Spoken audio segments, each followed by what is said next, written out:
नमस्कार, आपके साथ मैं हूं सुजाता कुकरेती और आप देख रहे हैं माइक ऑन है।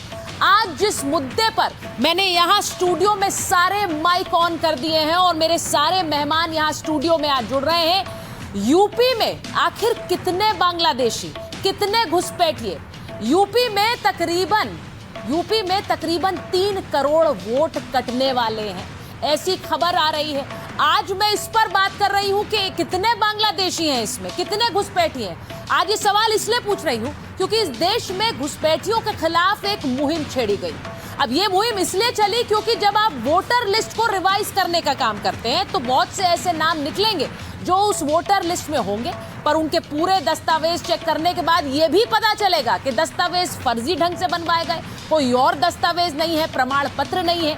इसीलिए आप देश में 2 कार्रवाई एक साथ देख रहे हैं। एक तरफ वोटर लिस्ट रिवाइज हो रही है तो दूसरी तरफ घुसपैठियों पर एक्शन हो रहा है। कल गृह मंत्री ने संसद में कहा कि अगर वोटर फर्जी होगा तो जाहिर है उसके पीछे की एक कहानी होगी और इसीलिए घुसपैठियों पर भी आप एक एक्शन देख रहे हैं। अब ये कार्रवाई जानबूझकर विपक्ष के वोटर्स को डेंट करने के लिए की जा रही है, ये विपक्ष का कहना है। वो कह रहे हैं कि जानबूझकर ये कार्रवाई साथ में चलाई जा रही है, ये एक बैकडोर एनआरसी है। तो क्या ये घुसपैठिए विपक्ष के वोटर हैं कि इनके लिए संसद से वॉकआउट किया गया? ये सवाल गृह मंत्री ने कल पूछा। कल संसद में गृह मंत्री जब बोल रहे थे तो विपक्ष घुसपैठियों के सवाल पर वॉकआउट कर गया। आज मेरा सीधा सवाल है, 3 करोड़ वोटर अगर यूपी में कटेंगे तो उनमें से कितने घुसपैठिए हैं, आज जरा पूछ रही हूं।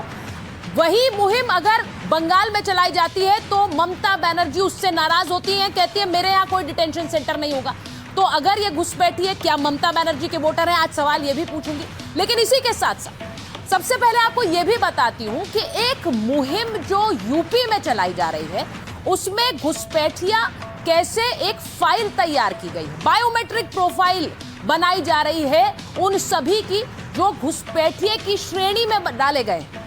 अब ये एक कड़ा और फूल प्रूफ प्लान, डिटेक्ट कर पहले डिटेंशन सेंटर भेजा जाएगा, डिटेंशन सेंटर में इनका बायोमेट्रिक प्रोफाइल बनेगा, फेशियल रिकॉग्निशन, फिंगरप्रिंट्स लिए जाएंगे, नेगेटिव लिस्ट में इसके बाद इन लोगों के नाम दर्ज हो जाएंगे बाकायदा घुसपैठियों की तरह।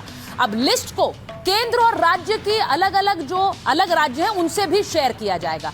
ये इसलिए ताकि घुसपैठिए फिर से भारत में ना घुस सके, यानी अगर इनकी बायोमेट्रिक प्रोफाइल होगी तो फिर से ये भारत में ना घुस पाए, इसके लिए ये पूरी एक प्रोफाइल तैयार की जा रही है।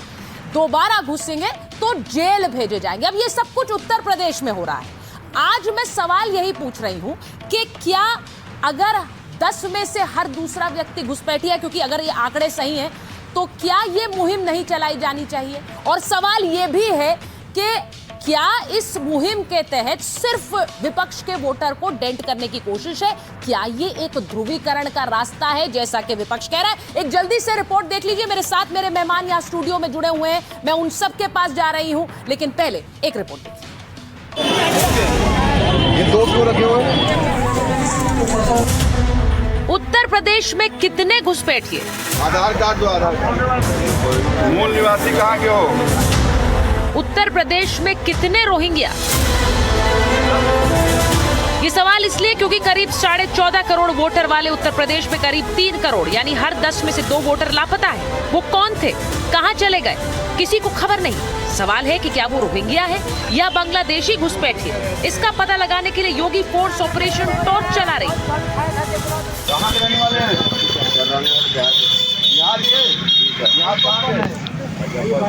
मुजफ्फरपुर। यहाँ कैसे रह रहे हैं? माँ जी भाई हम कार्ड मंगा रहे हैं, देखिए आधार कार्ड पे 25 साल से आ रहे हैं। जी सर। क्या नाम है आपका? गुलाब। गुलाब।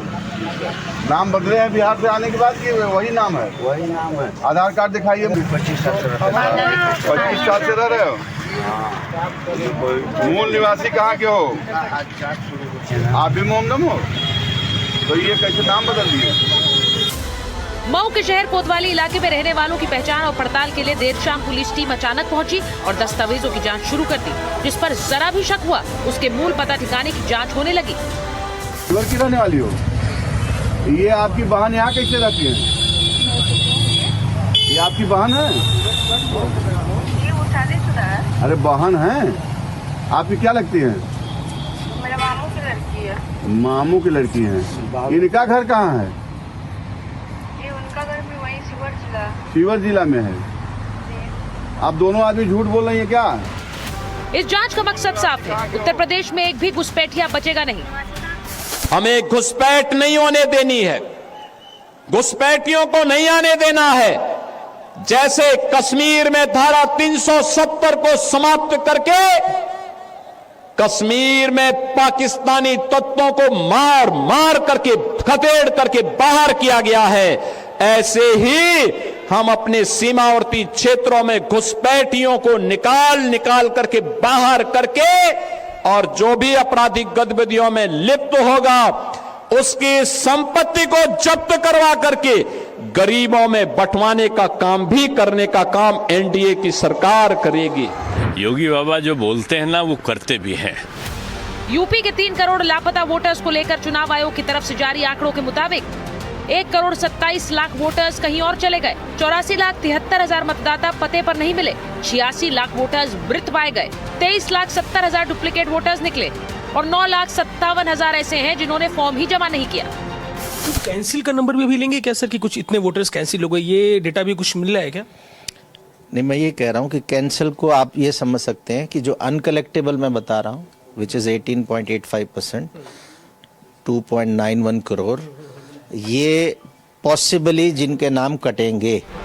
अब यूपी में वोटर लिस्ट की जांच की सीमा बढ़ा दी गई है। 11 दिसंबर की जगह 26 दिसंबर कर दी गई है ताकि कोई सही वोटर न छूटे। लेकिन जो फर्जी होंगे, घुसपैठिया होंगे, उन्हें भारत छोड़ना होगा। मान्यवर, ये 200 बार भी बहसकार करेंगे, एक भी अवैध घुसपैठियों को इस देश में हम वोट नहीं देंगे। ये हमारे एनडीए का पॉलिसी है मान्यवर। डिटेक्ट मतलब ढूंढो, डिलीट करो, मतदाता सूची में नाम काटो और उनको डिपोर्ट करो। हम संवैधानिक प्रक्रिया कर डिटेक्ट, डिलीट और डिपोर्ट ये पूरा करें। उत्तर प्रदेश में तो घुसपैठियों के लिए डिटेंशन सेंटर का फॉर्मूला भी तैयार है। सभी 17 नगर निगमों में एक रैन बसेरा स्थायी डिटेंशन सेंटर बनेगा। इनकी सुरक्षा का इंतजाम लोकल पुलिस को करना होगा। यानी घुसपैठिए या तो डिटेंशन सेंटर में होंगे या सरहद के पार। लेकिन सरकार के इस रुख ने बंगाल से लेकर यूपी तक की राजनीति गर्म कर दी है। ये एसआईआर नहीं है, एनआरसी है। एसआईआर के बहाने एनआरसी कर रहे हैं। अभी उनको निकाल रहे हैं, बाद में हमें पीडीए वालों को निकाल देंगे। पीडीए वाले भी याद रखें, जब वोट नहीं बनेगा तो आपका राशन कार्ड गया, फिर आरक्षण छीन लेंगे। एक तरफ अखिलेश है तो दूसरी तरफ बंगाल की मुख्यमंत्री ममता बनर्जी है। गुस्सा ममता बनर्जी का भी उबाल खा रहा है। वो वोटर की जांच को बंगाल में 1.5 करोड़ लोगों के वोट काटने की साजिश बताती है। हालांकि बंगाल से आई तस्वीर कुछ और कहानी बयां कर रही है। ये वो बांग्लादेश से सटे बंगाल के हकीमपुर बॉर्डर की तस्वीरें हैं, जहां बांग्लादेशी घुसपैठियों की भीड़ लगी है। वोटर लिस्ट की जांच शुरू होने पर धरपकड़ के डर से यह बांग्लादेश लौटने की फिराक में है। लिहाजा सवाल है, घुसपैठियों के खिलाफ अगर एक्शन होता है तो गलत क्या है? घुसपैठियों के खिलाफ सरकार के डिटेक्ट, डिलीट, डिपोर्ट यानी ट्रिपल-D एक्शन पर विपक्ष को एतराज क्यों? जो घुसपैठिया है, क्या उसे वोटर लिस्ट में बने रहने, भारत में मुख्यमंत्री और प्रधानमंत्री चुनने का अधिकार होना चाहिए? घुसपैठिया अगर वोटर लिस्ट में रहा तो कल वो खुद चुनाव लड़कर मुख्यमंत्री या प्रधानमंत्री के पद पर दावा नहीं ठोकेगा, इसकी क्या गारंटी है? अब मैं अपने मेहमानों का परिचय आपसे कराऊंगी, लेकिन उससे पहले आपको एक तस्वीर मैं ये दिखा रही हूँ। यूपी में क्या 10 में से 2 वोटर गायब हैं? जो एएसडी कैटेगरी है, जो आप मेरे सामने दिख रहे हैं, एएसडी यानी एब्सेंट, शिफ्टेड या डेथ, यानी जो अनुपस्थित वोटर है, जो स्थानांतरित वोटर है और जो मृत वोटर है, इनकी एक पूरी लिस्ट बनाई गई है। अब एएसडी कैटेगरी में तकरीबन, यानी इन तीनों को मिलाकर तकरीबन 2,91,00,000 वोटर आ जाते हैं। तो ये 2,91,00,000 वोटर कहां हैं, सवाल ये पूछा जा रहा है। और इसीलिए ये पूछ रहे हैं कि क्या हर 10 में से 2 वोटर गायब हैं।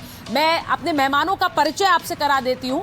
मेरे साथ यहां पर स्टूडियो में शिवम त्यागी हैं, बीजेपी के प्रवक्ता हैं। राजकुमार भाटी जी को आप जानते हैं, समाजवादी पार्टी के प्रवक्ता है। वरिष्ठ पत्रकार प्रेम कुमार जी यहाँ स्टूडियो में जुड़े हैं हमारे साथ जुड़े हुए हैं मोहम्मद फैज खान साहब, जो कि एमआरएम के कन्वीनर हैं, मुस्लिम राष्ट्रीय मंच के। हमारे साथ तो farmer DGP UP doctor Bikram Singh मौजूद हैं, और साथ ही हमारे साथ जुड़े हुए हैं मौलाना साजिद रशीदी, जो कि अध्यक्ष हैं ऑल इंडिया इमाम एसोसिएशन के। बहुत बहुत स्वागत आप सभी का। मैं शुरुआत इस बात से कर लेती हूँ, शिवम, ये चर्चा बहुत ज्यादा हो रही है कि ये तकरीबन 3 करोड़ वोटर हैं। ये वोटर किसके हैं? क्या ये विपक्ष के वोटर हैं? यूपी में एक बहुत बड़ी मुहिम चलाई जा रही है, इसकी जरूरत है क्या? पहला सवाल आपसे।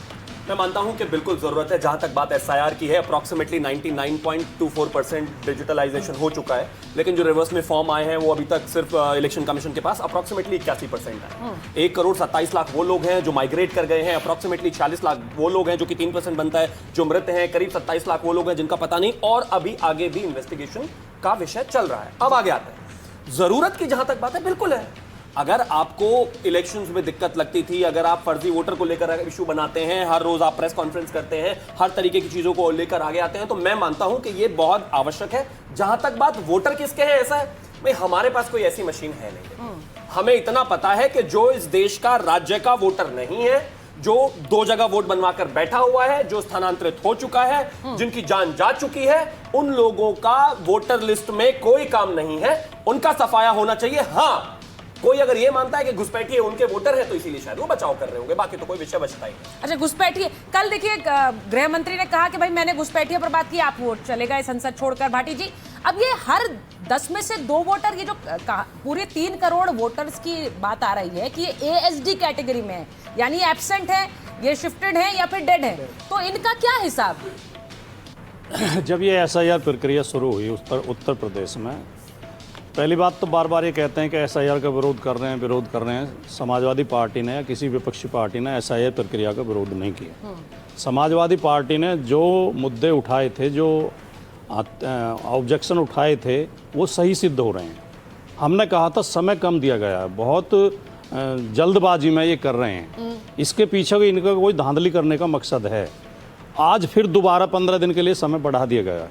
ये मांग हम शुरू के दिन से कह रहे थे, 1 महीने के अंदर आप उत्तर प्रदेश जैसे बड़े राज्य की SIR प्रक्रिया पूरी नहीं कर सकते। हाँ, तो समय बढ़ाया अब गया। 26 दिसंबर कर दी गई है। जिस गलती को ये अब सुधार रहे हैं, इस गलती को पहले भी तो ये इस पर चिंतन कर सकते थे। पहली बात तो हमारी बात ये थी कि समय कम है। दूसरी बात, BLO को प्रशिक्षण नहीं दिया गया। BLO को पता ही नहीं फार्म कैसे भरा जाएगा। अब आज कह रहे हैं जी यूपी में 3 करोड़ मतदाता मिल ही नहीं रहे हैं। हाँ। वो इसलिए नहीं मिल रहे हैं, और 40 से ज्यादा BLOs ने पूरे देश में उनकी मौत हुई है। कुछ ने सुसाइड किया है, कुछ की हार्ट अटैक से मौत हुई है, और लगभग इतने ही BLOs ने अपनी नौकरी से रिजाइन कर दिया है। ठीक है, ये लिखते हुए सबने ये पत्र में लिखा है, हमारे ऊपर अनावश्यक दबाव बनाया जा रहा है। यही बात हम शुरू के दिन से उठा रहे थे। आप ऐसा माहौल क्यों पैदा करते हैं कि आप 26 लोगों की जो दुखद हत्या हुई थी पहलगाम में, बहुत दुख है उसे पूरे राष्ट्र को, 26 लोगों की दुखद हत्या के बाद अब एक देश के खिलाफ ऑपरेशन सिंदूर चला देते हैं, और 40 लोगों की मृत्यु पे आप मौन धारण कर लेते हैं। आप उनके प्रति शोक संवेदना तक व्यक्त नहीं करते। क्या वो भारत के नागरिक नहीं है?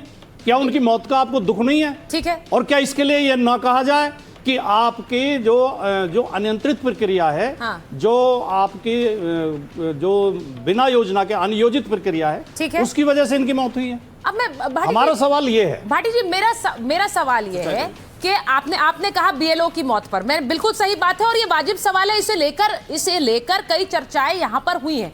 लेकिन आज जो मैं सवाल पूछ रही हूँ, ये जो डिटेक्ट डिलीट डिपोर्ट की बात कही गई है, मैं DGP सर अगर आपके पास पहले आऊँ, ये मुझे बताइए, जो फेशियल रिकग्निशन, ये जो पूरी एक बायोमेट्रिक फाइल बन रही है, ये क्यों जरूरी है यहाँ पर घुसपैठियों के लिए? कि हम ये कह रहे हैं कि क्या यूपी में अगर 3 करोड़ है, यानी हर 10 में से दूसरा व्यक्ति क्या घुसपैठिया था, ये पता ही नहीं चल रहा था? ये अब अगर पता चल रहा है तो क्या ये कार्रवाई जरूरी नहीं? क्योंकि बार बार ये कहा जा रहा है आप वोटर लिस्ट रिवाइज नहीं कर रहे, आप घुसपैठियों की तलाश कर रहे हैं, आप इसके जरिए आप अपने वोटर बना रहे हैं और बाकी काट रहे हैं।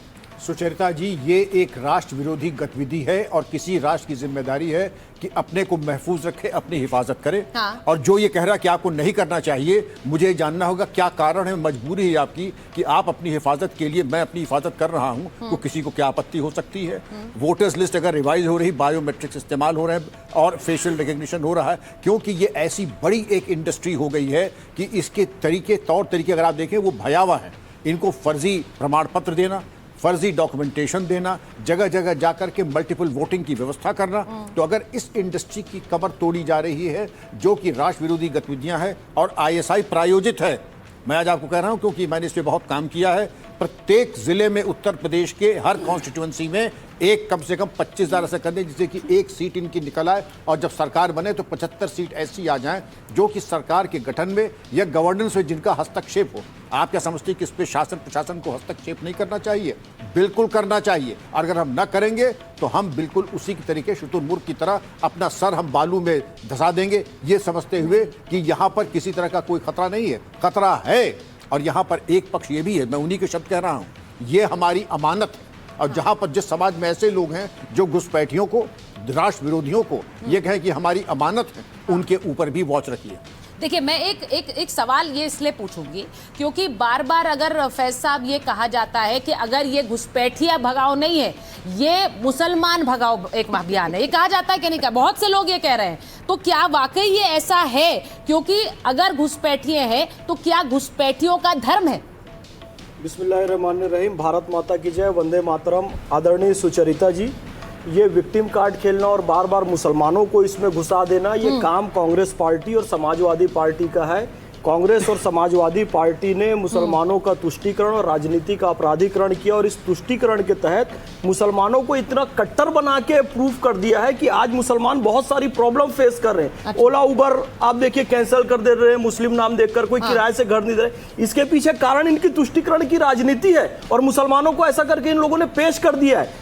क्लियर कट बात है, घुसपैठिया है, और किसी भी घुसपैठिए का विरोध हम करेंगे। भारत भाग्य विधाता, भारत की जनता होगी, कोई घुसपैठिया नहीं होगा। अनुच्छेद 326 स्पष्ट कह रहा है कि भारत की जनता को अधिकार है यहां पर वोट देने का। एक बात मैं और जोड़ना चाहूंगा, जब नाश मनुष्य पर छाता है पहले विवेक मर जाता है। घुसपैठियों के अधिकार के लिए आप संसद से वॉकआउट कर दे रहे हैं, और एक मंदिर में दीपक जलाने का आदेश एक न्यायाधीश ने दे दिया, उसके खिलाफ आप इंपीचमेंट ला रहे हैं। निश्चित रूप से यह आपके नाश का कारण बनेगा। इस बात को समझना चाहिए। आपको यदि आधार बनाना है तो देश की जनता के बीच आधार बनाइए। आप घुसपैठियों के बीच क्या अपना आधार बनाना चाह रहे हैं? इस बात को सोचने की आवश्यकता है कांग्रेस पार्टी को। और एक बात मैं और कहना चाहूंगा, ये साजिद साहब ने भी पहले बात कही है, 10 साल पहले मर गई दादी, वो आज भी वोट देने आती है। तो जिंदा आदमी का वोट कोई कैसे काट सकता है? लेकिन वो 10 साल पहले जो दादी मरी आज वोट देने आ रही है, तो कौन दे रहा है? ये घुसपैठिए दे रहे हैं उसकी जगह। डबल वोटिंग कर रहे हैं, ट्रिपलिंग वोटिंग कर रहे हैं। बिल्कुल डिटेक्ट, नहीं तो डिलीट एंड डिपोर्ट देम। ये कार्रवाई तो एसआईआर से पहले भी होनी चाहिए थी ना। बात तो ये है कि सिर्फ ये अभी क्यों हो रही है? भाई एसआईआर हो रहा है तो अब आप बोल रहे हैं कि डिलीट डिपोर्ट, पहले भी तो होनी चाहिए। ये बात शिवम त्यागी और उनकी पार्टी बताए कि ये क्यों पहले नहीं हो रही थी, अब एसआईआर के साथ ही होगी। मुझे बताइए जरा रशीदी जी, जो बात फैज साहब ने कही, आप मुझे बताइए, क्या एक घुसपैठिए को ये अधिकार होना चाहिए कि वो चीफ मिनिस्टर चुने, वो प्रधानमंत्री देश का चुने? ये क्यों होगा? नहीं, घुसपैठियों के साथ साथ में एक चीज और जरूरी है सोसाइटी, समझ लीजिए इसको। जो लोग अस्थाई हैं यहाँ के, यहाँ पैदा हुए हैं, उनके बाप दादा के नाम जमीन भी है, उनके पास 10वीं के सर्टिफिकेट भी हैं, सब कुछ है, ठीक है, उनके पास कागजात पूरे नहीं हो पाते या नाम में आगे पीछे हो जाता है। और जो लोग घुसपैठिए आते हैं, उनके जो कागजात हैं वो बिल्कुल परफेक्ट हैं, उसमें कोई गलती नहीं, ना उनके आधार कार्ड में गलती है, ना उनके पैन कार्ड में गलती है, ना उनके पासपोर्ट में गलती है। ये समझ में नहीं आता ये कौन सी मशीन है, कौन सी फैक्ट्री है जहां ये सब कुछ हो रहा है। इस पर कार्रवाई क्यों ना हो? आप ये मान रहे हैं कि सही लोग भी इसमें फंस जाएंगे? यकीनी तौर पर भाई, जिसके पास पेपर नहीं होंगे या उनके नाम गलत होंगे तो फंसेंगे कि नहीं फंसेंगे? ये बड़ी बात है ना, यही तो बड़ी बात है। लेकिन जो लोग, लेकिन जो लोग बाहर से आते हैं, ठीक है, उनके कागजात इतने मजबूत और इतने पक्के बनवा दिए जाते हैं, या जो लोग बनाने और बनवाने में शरीक हैं, जो लोग बनाने और बनवाने में शरीक हैं, क्या उनके खिलाफ सर कार्रवाई नहीं होनी चाहिए? बिल्कुल होनी चाहिए। उनके खिलाफ पहले ये कहां से बने, ऐसा भी कोई हमारे पास तंत्र होना चाहिए कि हमें पता चले ये आधार कार्ड बना कहां से है, ये पैन कार्ड बना कहां से है, ये पासपोर्ट किसने बनवा दिया। ये भी तंत्र, देखिए देश हमारा सक्षम है, हमारा देश, हमारे देश की एजेंसियां इस चीज के लिए बिल्कुल सक्षम है, और इसको हिंदू मुसलमान का बिल्कुल मत बनाइए। नहीं, पर बनाया जाता है। नहीं, बनाया जाता है कि नहीं बनाया जाता है? रशीदी से आप ही बताइए, आप और फैज साहब बताइए कि इसे बनाया जाता है कि नहीं? नहीं, जो लोग बना रहे हैं, जो लोग बना रहे हैं, वो इस तंत्र के और देश को के अंदर जो सफाई अभियान चल रहा है, मैं तो सफाई अभियान कहूंगा इसको, उसके खिलाफ है। जाहिर सी बात है, सफाई अभियान होना चाहिए। कोई भी आदमी आके हमारे संसाधनों को इस्तेमाल करेगा तो उसको कौन एक्सेप्ट करेगा भाई? कोई भी नहीं एक्सेप्ट कोई करेगा। हमारे संसाधनों का इस्तेमाल करे, लेकिन ममता बनर्जी क्यों कह रही है भाई मैं नहीं होने दूंगी, कोई डिटेंशन कैंप नहीं बनेगा, मैं बनने भी नहीं दूंगी पश्चिम वोट का बंगाल डर है में। उनका, उनको वोट का डर है। तो ये सारे घुसपैठिए उनके वोटर है? फिर तो ऐसे लगता है, ये फिर तो ऐसे लगता है। ये सारे घुसपैठिए ममता बनर्जी के वोटर हैं और ये घुसपैठियों के माध्यम से इन्होंने क्या किया, ध्यान दीजिएगा। मुर्शिदाबाद में 500 हिंदू परिवार चले गए छोड़कर मुर्शिदाबाद। आज दुर्गोत्सव वहां मनाने नहीं दिया जा रहा है। आज वहां पर स्थिति ये हो गई है, ममता बनर्जी के राज में एक व्यक्ति ने जय श्री राम कह दिया, कार से उतरी और कई तेरी चमड़ी खींच लूंगी, और मुसलमानों के बीच में जाकर तुष्टीकरण। मैं कह रहा हूं ये मुसलमानों की ही चिंतक नहीं है, वो कहती है तुमको अल्लाह की कसम तुमने किसी और को वोट दिया। ये उसका स्टेटमेंट आया है। बोला मुसलमानों में आप कितनी कट्टरता भरोगे और बांग्लादेश और रोहिंग्याओं को ला लाकर बसा लोगे और उनको जब भगाया जाएगा तो आप ये कहोगे कि मैं डिटेंशन सेंटर नहीं बनने दूंगी, मैं उनको जाने नहीं दूंगी, मैं विरोध करूंगी। दीदी अब ये देश भारत माता की जैसे चलेगा, वंदे मातरम से चलेगा, हुम्बा हुम्बा रंबा रंबा बम्बा बम्बा से नहीं चलेगा। ये बात मुझे एक बात बता दीजिए प्रेम जी, मैं एक बार जरा बता रही हूँ, बड़ी खबर भी बता रही हूँ। जो बात अभी कही गई कि जो आधिकारिक आदेश आया है 7 राज्यों के लिए एसआईआर की तारीख बढ़ा दी गई है, उत्तर प्रदेश के लिए 14 दिन बढ़ाई गई है, यानी कि अब 26 तारीख तक ये प्रक्रिया जारी रहेगी। या अभी जो 3 करोड़ का बार बार आंकड़ा कहा जा रहा है, यूपी में 3 करोड़ वोटर तकरीबन 2 करोड़ 91 लाख कहाँ है, उसे लेकर अब ये 26 तारीख तक कार्रवाई हो सकती है। अगर आपने नहीं कराया है तो आप कराइए, ये भी जरूरी है क्योंकि बहुत से लोग ऐसे हैं जिन्होंने नहीं कराई है, जो अभी इस प्रक्रिया का हिस्सा नहीं बने। लेकिन प्रेम जी मैं आपसे पूछ रही हूँ, इस प्रक्रिया के दौरान जो उन्होंने बात कही, उन्होंने कहा कि पश्चिम बंगाल में इसीलिए नहीं कर रही क्योंकि दीदी तो सारे घुसपैठिए उनके वोटर हैं। देखिए सुचारिता जी, कि हमें तो लगता है कि पब्लिक डिबेट में संसद के भीतर जरूर बात हो रही है कि घुसपैठियों को हटाया जा रहा है, लेकिन चुनाव आयोग ने तो जो प्रक्रिया बनाई है उसमें कहीं कहा ही नहीं कि हम घुसपैठियों को पकड़ रहे हैं। पत्रकारों ने पूछा तो वो चुप लगा गए। कितने बिहार में पकड़े गए उनको पता नहीं। गृह मंत्री ने बोला है ना, वही तो मैं कह रहा हूँ, जो ऑफिशियल ड्राइव चल रहा है उसमें घुसपैठियों को चिन्हित करने का कार्यक्रम ही नहीं है। ठीक है, और संसद में झूठ बोला जा रहा है, डिलीट कर रहे हैं। चुनाव आयोग पार्ट ऑफ ऑफिशियल, अरे भैया चुनाव आयोग मिनिस्टर कह रहे हैं सर संसद में ऑफिशियल, यही तो सवाल है। बात कर रहे हैं सर आप, बोलने दीजिए ना, मुझे बोलने दीजिए। यही तो सवाल है कि होम मिनिस्टर इस बात को कह रहे हैं कि घुसपैठिए को हटाया जा रहा है। कौन सी ड्राइव चल रही है बताएगा कोई? होम मिनिस्टर बताएंगे कौन सी ड्राइव चल रही है घुसपैठियों को हटाने के लिए? ये ड्राइव आप वही वाला आरोप लगा रहे हैं एनआरसी है शिवम, वो कह रहे हैं कि होम मिनिस्टर कैसे चुनाव आयोग कह ही नहीं रहा है कि कोई घुसपैठियों को हटाने का अखिलेश जी कह रहे हैं, आप भी वही कह रहे हैं ना? नहीं, चुनाव आयोग नहीं कह रहा, बोलिए चुनाव आयोग से घोषणा करा दीजिए। क्या कह रहे हैं? नहीं, वो इसको एनआरसी बता रहे हैं। मैं बता ही नहीं रहा, एनआरसी बिल्कुल नहीं बता। बैकडोर एनआरसी है। संसद में जब एसआईआर पे सवाल पूछा गया पर बैकडोर एनआरसी कहा ना, तो सरकार ने कहा इससे हमारा कोई लेना देना नहीं है, ये चुनाव आयोग चला रहा है। ठीक है, ठीक है, ठीक है। चुनाव आयोग कह रहा है कि हम अपनी मतदाता सूची को शुद्ध कर रहे हैं। ठीक है, हमारा घुसपैठिए से नागरिकता से कोई लेना देना नहीं। ठीक है, तो ये सवाल कहां से आया जो फैज खान कह रहे हैं? कल गृह मंत्री ने इसका जवाब नहीं, कल गृह मंत्री ने इसका जवाब दिया है। किस अधिकार के साथ कह रहे हैं? अब एक मिनट मैं, मुझे लगता है शिवम बोलेंगे। शिवम को कह रहे गृह मंत्री को अधिकार नहीं है। कंफ्यूजन पैदा मैं शिवम से पूछ रही हूँ, पहले सवाल तो पूरा हो जाए। एक बात बोलिए। देखिए, जो चुनाव आयोग की प्रक्रिया चल रही है जिसे हम एसआईआर कह रहे हैं, स्पेशल इंटेंसिव रिव्यू, ठीक है, रिवीजन कह लें, वो तो चल रही है वोटर लिस्ट के शुद्धिकरण के लिए। ठीक है, अन्य कोई प्रक्रिया चल नहीं रही गृह मंत्रालय की तरफ से या किसी और विभाग की तरफ से। तो कौन सी प्रक्रिया के तहत घुसपैठिए पकड़े जा रहे हैं? यही गृह बताया जाए, क्लियर किया जाए। सबसे बड़ा सवाल है। नहीं, और ये जो 3 करोड़ वोटर नहीं मिले हैं में भी आया, तो मैं इसीलिए पूछ रही हूँ। शिवम जरा बताइए, वो कह रहे हैं कि किस कैपेसिटी में गृह मंत्री इस घुसपैठियों की मुहिम की बात कर रहे हैं, क्योंकि ये तो चुनाव आयोग चला रहा है। शिवम जवाब दीजिए। पहला, समाजवादी पार्टी, राजकुमार भाटी जी टीवी पर जो भी बोल रहे हो, समाजवादी पार्टी एसआईआर के क्लियर कट विरोध में है। ये आज ही के अखबार की छपी हुई कटिंग है जिसमें इनके लोग जो हैं समाजवादी के जिलाध्यक्ष से लेकर और राष्ट्रीय उपाध्यक्ष स्तर के लोग जो है प्रदर्शन कर रहे हैं एसआईआर के विरोध में। दूसरा, अखिलेश बीच में विरोध में, आप एक काम कर लीजिए, पढ़ लेते हैं। समाजवादी पार्टी का एसआईआर के विरोध में प्रदर्शन, दैनिक भास्कर की खबर है। किसकी खबर है? ये पढ़िए, मेरठ की खबर है, पढ़िए और पूरा पढ़ के सुना ना। अभी नो करने से कुछ नहीं होता, नो नहीं चलेगा। आगे आइए। अखिलेश यादव कह रहे हैं कि बैकडोर एनआरसी है। इनका कहना है कि घुसपैठियों को किस कानून, अब प्लीज फेंकिए मत रोकिए, मैंने आपको पकड़ा है। Thank you. अब दूसरा, इन्होंने एक और चीज कही, बैकडोर एनआरसी लेकर आ रहे हैं। थैंक यू के लिए इतना प्रेम क्यों है भाई? एक चीज सबसे पहले मैं कहना चाहता हूं, इमिग्रेशन एक्ट 2025 के तहत इस देश की राज्य की सरकारों को पूरा अधिकार है कोई भी व्यक्ति जो इस देश का नागरिक नहीं है उसके डॉक्यूमेंट चेक करके उनको डिटेंशन सेंटर में डालने के लिए। ममता बनर्जी एक तरफ कहती हैं कि नहीं नहीं मैं अपने जीते जी तो डिटेंशन सेंटर बनने नहीं दूंगी। आज उन्होंने कहा है कि माताओं बहनों, आपकी किचन में जो हथियार है, अगर कोई आपका वोट काटे उस हथियार, उस छुरी को, कांटे को हथियार बना लेना। आप लोग इतना भारतीयों के लिए तो कभी बात नहीं करते। और सुनिए, मैं एक चीज यहां पर कहना चाहता हूं, इससे ज्यादा विरोध आप कर भी नहीं सकते, खुल्लम खुल्ला विरोध है। अब पॉइंट पर नहीं आ रहे हैं, अब ऐसा पॉइंट पर नहीं आ रहे हैं। दूसरा पॉइंट पर नहीं आ रहे हैं, ये पॉइंट पर नहीं है भैया। अगर कोई ये मान रहा है कि 3 करोड़ वोटर जो नहीं मिला यूपी में ये घुसपैठिए हैं और ये मुसलमान हैं, तो उससे बड़ा मूर्ख कोई हो नहीं सकता। ये आप ही मान रहे हैं, हमने तो कहा ही नहीं। हम क्या मान रहे हैं? हम तो कह नहीं रहे। अरे आप दोनों चिल्ला रहे हो जब सही सुनिए, सरकारों का काम अपने नागरिकों को डराना नहीं होता। सरकार का काम डरा रही है बीजेपी डरा रही है, बीजेपी डरा रही है।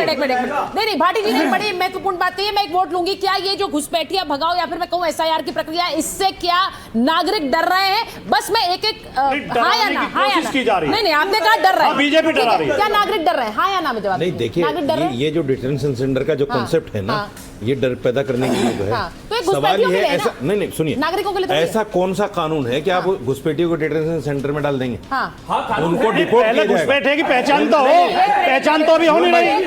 उनको डिपोर्ट किया जाता है, उनको डिपोर्ट किया जाता है। किसी भी मुल्क का कानून उनको सजा देना नहीं है। एक मिनट मुझे बताइए, नहीं ये डिटेंशन सेंटर आम नागरिकों के लिए नहीं, घुसपैठियों के लिए। तो मैं वही कह रहा हूँ, डिटेंशन सेंटर जो है घुसपैठियों के लिए हो ही नहीं सकते। इसलिए नहीं हो सकता क्योंकि उनको तो डिपोर्ट किया जाएगा। जेल में डालने का कोई कॉन्सेप्ट नहीं है। एक दिन में पकड़ के जेल में डालने का कॉन्सेप्ट नहीं है।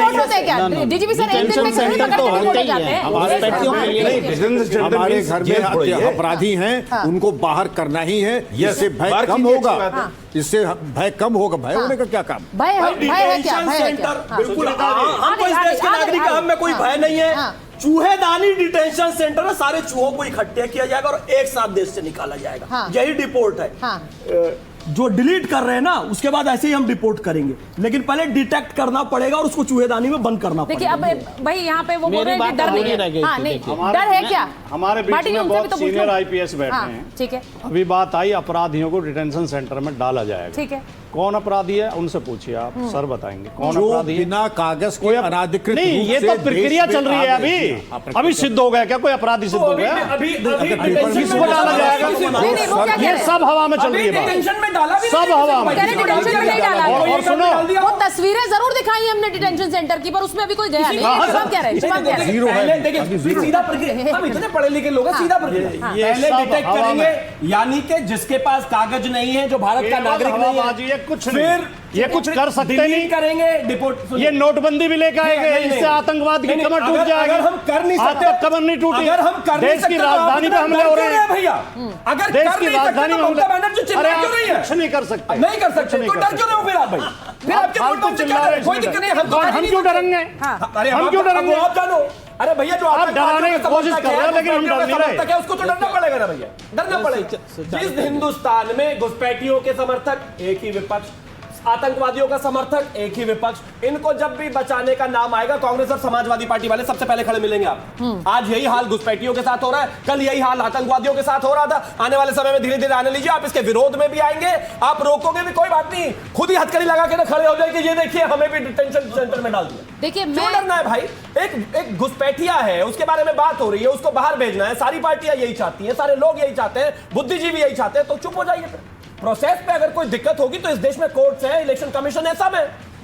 अब उन्होंने कहा कि घुसपैठियों के लिए अगर बोलोगे तो बिहार की तरह साफ हो जाओगे। प्रेम जी, ये कल गृह मंत्री ने कहा है, आपको लगता है ऐसा? बयान है, राजनीतिक है। आप उस पे आइए, तकनीकी मामले पे आइए। मैं जो घुसपैठिया मैं आधे 10 सेकंड ले रहा हूँ, मैं 10 सेकंड राजनीतिक बयान, मैं 10 सेकंड ले रहा हूँ, लेकिन आप भी तो राजनीतिक 10 सेकंड में ले रहा हूँ। राजनीतिक दल कैसे?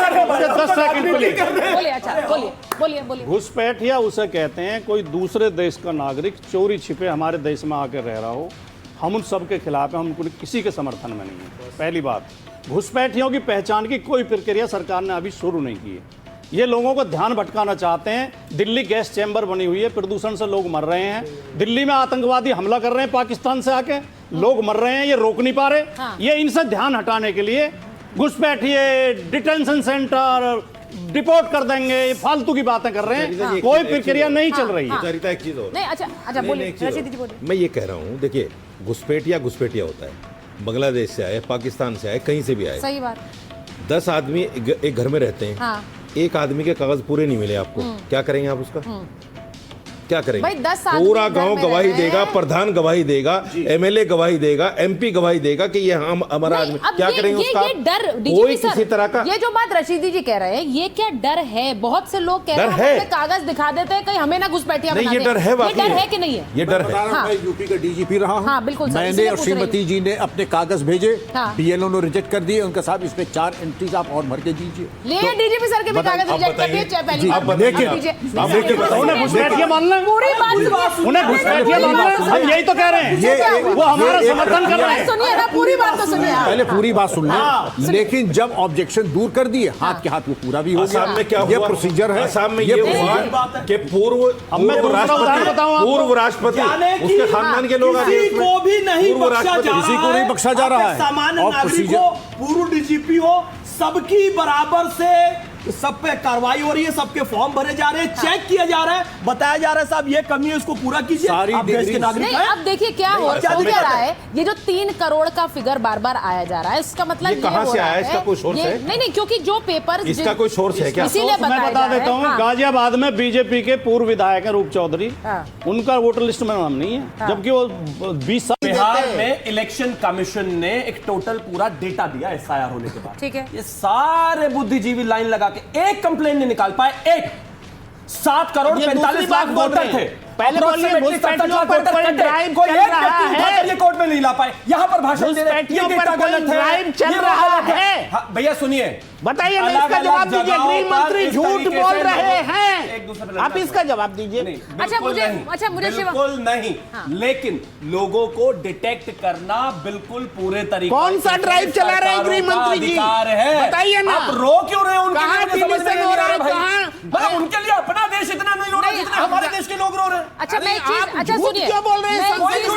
मैं एक चीज पूछ रही हूँ शिवम, मैं आपसे, ये जो यूपी में एसआईआर की जो प्रक्रिया चल रही है, मैं एक बार आपको बताना भी चाह रही हूँ, और शिवम इसके बाद पूछूंगी। जरा एक तस्वीर दिखाइए कि किस तरह से जो चेकिंग अभियान है, अब ये कह रहे हैं कि ऑपरेशन टॉर्च है क्योंकि रात में झुग्गियों में जा रहे हैं, वहां पर लोगों की वेरिफिकेशन ड्राइव चल रही है। ये भी एक तस्वीर आई है वेरिफिकेशन ड्राइव की, जरा इसे सुना भी दीजिए कि क्या किस तरह से वेरिफिकेशन वहां चल रहा है। पूछ रहे हैं सवाल, जरा सुनाइए। आपकी पहचान आगे नहीं, वहाँ की है, वहाँ पे अपना जाओ, काम धंधा वहीं करो, ज्यादा बेटर रहेगा।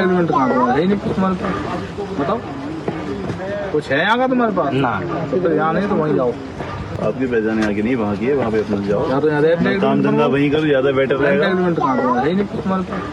बताओ कुछ है यहाँ का तुम्हारे पास? ना, तो यहाँ नहीं तो वहीं जाओ। आपकी पहचान आगे नहीं, वहाँ की है, वहाँ पे अपना जाओ, काम धंधा वहीं करो, ज्यादा बेटर रहेगा। तस्वीरें आ रही है ये उत्तर प्रदेश में, जो एक जाके एक वेरिफिकेशन ड्राइव हो रही है, उसकी अब आप देखिए, पूछा जा रहा है कि भाई कागज है आपका? उसने कहा नहीं है। उसने कहा कहाँ का आईडी है? जहाँ का है फिर वहां जाओ।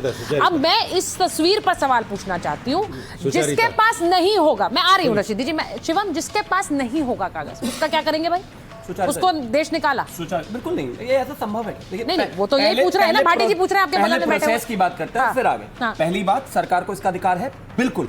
फॉरेनर्स एक्ट 1946 और इमिग्रेशन एंड फॉरेनर्स एक्ट जो रिवाइज हुआ 2025 में, उसके तहत मेरे राज्य की सरकार को पूरा अधिकार है कि कोई भी इलीगल इमिग्रेंट अगर है, स्थापित होने के बाद, प्रूव होने के बाद, उसको डिटेंशन सेंटर में डालने का पूरा अधिकार है। 1 सेकंड, जहां तक बात पहचान करने की है, जहां तक बात उनके कागज की है, अच्छा आपको लगता है कोई एक ऐसा आदमी होगा जिसके पास ना कागज होंगे, ना उसका पहचान वाला होगा, ना उसका जानने वाला होगा, ना रिश्तेदार होगा, ना माँ होंगे, ना बाप होगा, वो पूरे प्रोसेस के थ्रू जाएगा। पर ऐसे भी तो लोग होंगे ना जिनके पास कागज पूरे नहीं होंगे। अब डीजीपी सर ने भी बताया कि उनके पास कुछ कागज थे, फिर बाद में देने पड़े। हाँ, बोलिए। देखिए कुछ लोग जो है बिहार से माइग्रेट होकर यूपी में आए, कुछ लोग दिल्ली में भी आए, पता चला कि यहाँ 20 साल से वो हैं और उनकी एजुकेशन नहीं है, उनको जानकारी नहीं है, कागज यहाँ भी नहीं बना पाए और वहाँ चूंकि 20 साल से वोट नहीं दे रहे, वहां से भी कट गए। ठीक है। और हैं वो बिहार के नागरिक, बिहार में पैदा हुए, तो उसका क्या करेगी सरकार? ठीक है। उसका क्या करेगी? बिहार में ये क्यों हो रहा है? जमीन है, रिश्तेदार है, हमारा तो वोटर लिस्ट में वही नाम है, सर्टिफिकेट है, जमीन की फर्द है, सरकार ने पट्टे दिए होंगे, वो अरे कुछ तो होगा। बहुत सारे लोग, बहुत सारे, अगर आपका कुछ नहीं होगा तो आप कौन है? शिवम भाई, बहुत सारे, बहुत मैं आके खड़ा होकर कह दूं मुझे नहीं पता मेरा नाम क्या है, मैं नहीं जानता पिताजी कौन है, मैं नहीं जानता मेरा गांव क्या है, मैं ये कह रहा हूँ सब लोगों के पास तो जमीन नहीं होती, सब लोगों के पास पट्टे नहीं होते, बिल्कुल मान लिया, फिर क्या करें? और सब लोगों के पास 10वीं का सर्टिफिकेट भी नहीं होता, पास कुछ तो होता है, 10वीं का सर्टिफिकेट भी नहीं होता, लेकिन सबके पास जमीन और पट्टे भी नहीं होते, क्या करोगे? कुछ सब होता है। और प्रधान भी कह देगा जी ये तो 30 साल से चला गया था। हम जानते डीजीपी सर कह रहे हैं, एक सेकंड, डीजीपी सर वो कह रहे हैं कि ऐसे बहुत से लोग हैं जिनका कोई कागज नहीं होगा, तो ये भी एक हकीकत है क्या कि ऐसे कागज ना हो? मैंने आज तक ऐसे व्यक्ति के दर्शन नहीं किए, और अगर कुछ भी नहीं है, कुछ भी नहीं है, तो क्या नहीं, आप कैसे दर्शन करेंगे सर? नहीं, क्यों नहीं करेंगे? टीवी में बैठते हैं। नहीं, ऐसा नहीं। आप SIR थोड़े कर रहे हैं? नहीं, SIR उनका एक लंबा करियर रहा है, करेगा जो कागज की छानबीन कर रहा है। मौलाना, मैंने जमीनी पुलिसिंग की है, जमीनी पुलिसिंग में जाके लोगों से पूछताछ करते हैं और ये समझ लीजिए उनके इंटेस्टाइन्स में जाके इंफॉर्मेशन लेकर के आते हैं। ये कह देना है कि हमारे पास कुछ नहीं है, हमें अपने पिता का नाम नहीं मालूम, हमारे पास न जमीन है, हमारी मां नहीं है, कि अब तक आप कहां थे और आपके 4 दोस्तों का नाम बताइए जिनके साथ रहते हैं, इसमें वो पहले बताइए दौर में आपके क्या बारे में। हुआ। जैसे हमारे यहाँ गांव में भी लोग पहुंचे। एक मिनट फैज खान, हमारे गांव में BLO पहुंचा, हमारे गांव में BLO लोग भी आपको जानने वाले नहीं है, तो हुआ रही हूं, तब तो बिल्कुल इसको काम की बात करें। अब रशीदी जी आपको आपके मोहल्ले में बहुत सारे लोग जानते होंगे ना, लोग आपको जानने वाले नहीं है, तो कई पीढ़ी से जानते होंगे। हाँ बोलिए। काम की बात जानी चाहिए, लोगों को जानकारी भी मिले। हाँ बोलिए। BLO पहुंचे गांव में, हाँ। अब पता चला कि घर में 8 लोग हैं, 8 लोगों में 5 का तो नाम आ गया, फार्म आ गया, उन्होंने भर दिया, हाँ। और 3 लोग जो है उनका फार्म ही नहीं आया। ठीक है। पता चला वो जाके देख रहा है, उसको फार्म मिल भी नहीं रहा है, ना ऑनलाइन फार्म मिल रहा है, ना BLO फार्म दे रहा है। ठीक है। अब वो इस डर में है, यार ये 3 लोग कहाँ जाएंगे मेरे?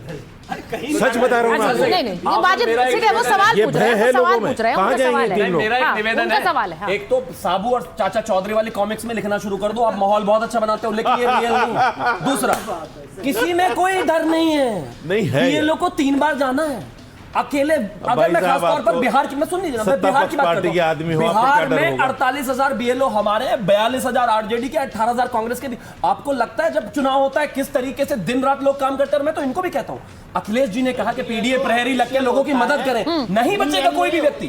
पॉलिटिकल पार्टी का भैया बूथ लेवल ऑफिसर चुनाव आयोग के होते हैं, बूथ लेवल एजेंट सरकारी पार्टी के होते हैं। सुनिए, 10,57,000 बूथ लेवल एजेंट पूरे देश में, मुझे बता रहे भाई जो कार्यक्रम देख रहे हैं वो भी इस बात को समझे, क्या उनके आसपास के कुछ लोग ऐसे हैं, खासकर यूपी में, जब हम ये आंकड़ा इतना बड़ा दे रहे हैं कि वो गायब हो गए हैं, वो नहीं है, आप क्या कोई काम करता था वो गायब हो गया, कोई आप कहीं से काम करवाते थे वो गायब हो गया, भाई होना तो चाहिए गायब अगर ये इतना बड़ा आंकड़ा है।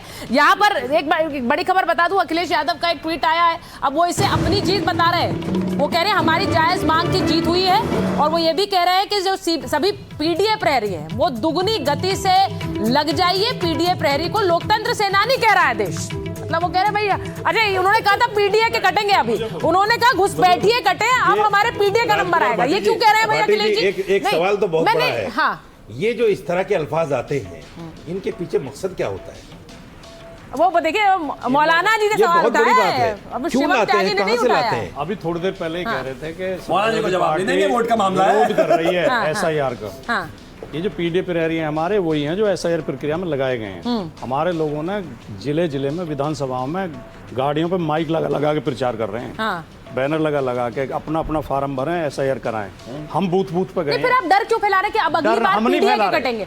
आप ये क्यों कहते हैं कि PDA वालों के नाम कटेंगे? देखिए सुनिए, ये डर फैलाना नहीं है। नहीं, हम डर हम नहीं फैला रहे, ये राजनीतिक बयान है, डर ये फैला रहे हैं। हाँ। मैं एक बात की गारंटी दे सकता हूँ अपने अनुभव के आधार पर, मुझसे स्रोत मत पूछना।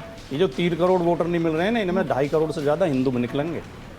ये माहौल बनाना कि मुसलमान है, घुसपैठी हैं। भाई कौन बोल रहा है? मैंने अभी पूछा। हम नहीं बोल रहे हैं ये घुसपैठी है। ये जो लोग कट रहे हैं वो कह रहे हैं इसमें हिंदू है, इसमें मुसलमान नहीं है। कोई कह रहा है मुसलमान ही काट रहे हैं, जिससे के वोट कट जाए। बिल्कुल समय नहीं मेरे पास, मुझे खत्म करना है। बीजेपी आरएसएस का जो सबसे प्रिय नायक है नहीं इस दुनिया में, वो जर्मनी का हिटलर है।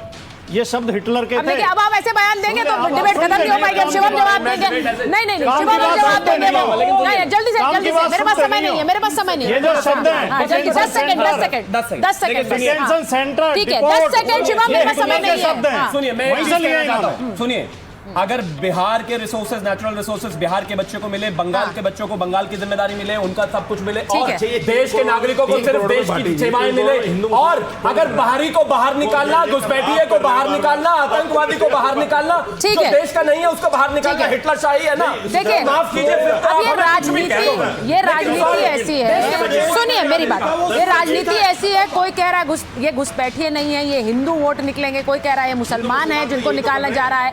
लेकिन ये आखिर है कौन? क्योंकि ये तो जिम्मेदारी सबकी बनती है कि जाए अपने दस्तावेज और अपना रजिस्ट्रेशन जरूर करवाएं, जिससे कि सही नाम ना कटे। लेकिन गलत नाम है, घुसपैठिया है, तो जरूर जाना चाहिए। उन हमारे देश के गरीबों के संसाधनों पर किसी का हक नहीं। बहुत बहुत धन्यवाद आप सबका जुड़ने के लिए।